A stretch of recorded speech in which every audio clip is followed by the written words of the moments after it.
what's up? 8-Bit Andy back again with something slightly different for the channel tonight. So yeah, normally you'd find retro reviews and a lot of pickups videos, but tonight, after a conversation with the guys over at the awesome GamesYouLove.com, you go check those guys out if you're not already. I thought I'd do 5 games that I love.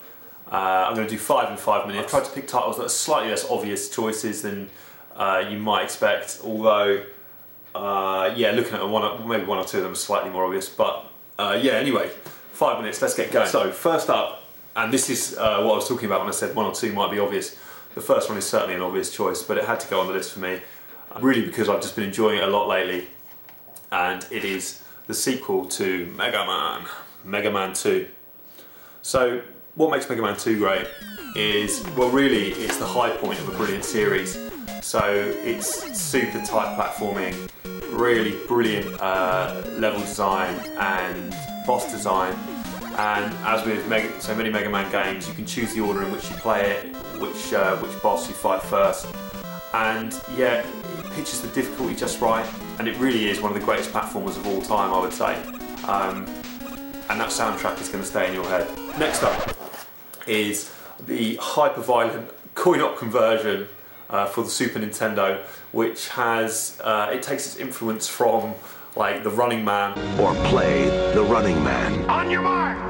I'll be back. Yeah, maybe even Robocop, I think, in a couple of the quotes in the game. I'd buy that for $1.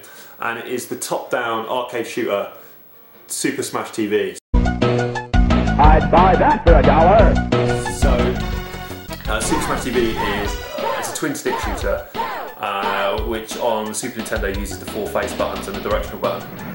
And it is just great fun. It is the best timed version as well, I would say. I saw another YouTuber playing the Master System version the other day, which obviously 8-bit console and 2 buttons, and it didn't look so clever, but yeah, the SNES version is fantastic.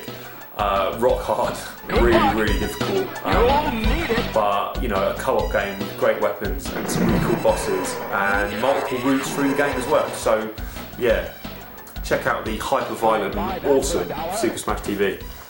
Right, number 3 on the list is the black sheep of the Zelda family and my favourite Zelda game, and it is Adventure Link Zelda 2. As I say, my favourite Zelda game, and the reason for that is I love the combat system in this game.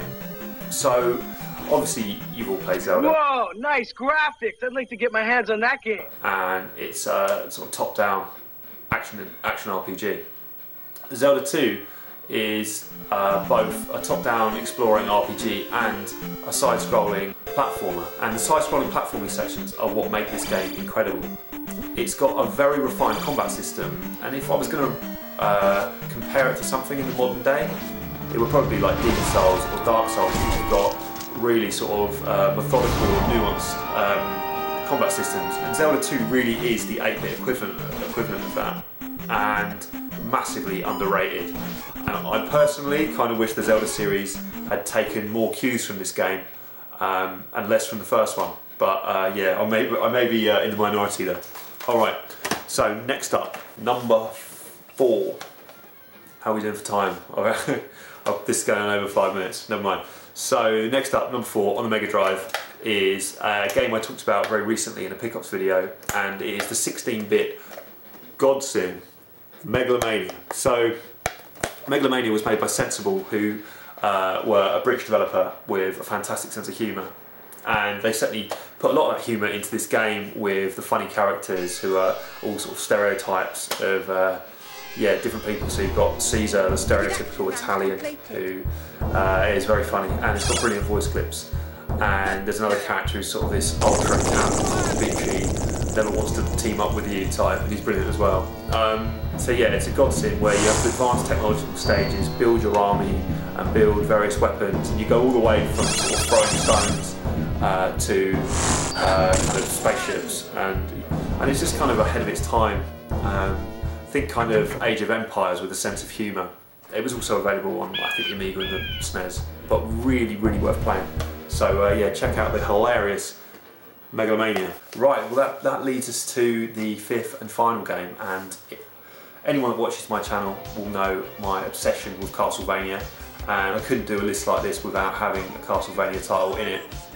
And so I've chosen one that not so many people have played over here, and I've chosen Rondo of Blood Dracula X for the TurboGrafx 16, which is a phenomenal Castlevania game that follows my preferred linear style Castlevania.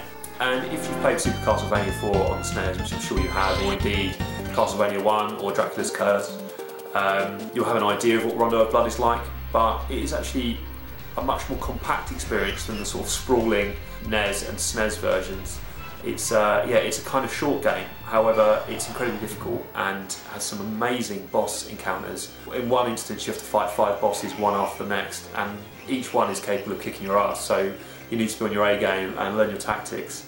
So yeah, a really tight Castlevania platform experience with awesome graphics, and as is ever the case with I think every Castlevania ever, really great soundtrack. That concludes my list of 5. I think I don't know how much time I took. Did I get 5 minutes or not? I don't think so. I hope you'd like the games. I sort of picked them randomly from my shelf, and yeah, I could have picked like any number of games really, but yeah, these were the ones that are sort of caught my eye today. So thanks very much for watching. Please come visit my channel, like and subscribe and all that stuff, and I will see you guys in the next one. Cheers, bye bye.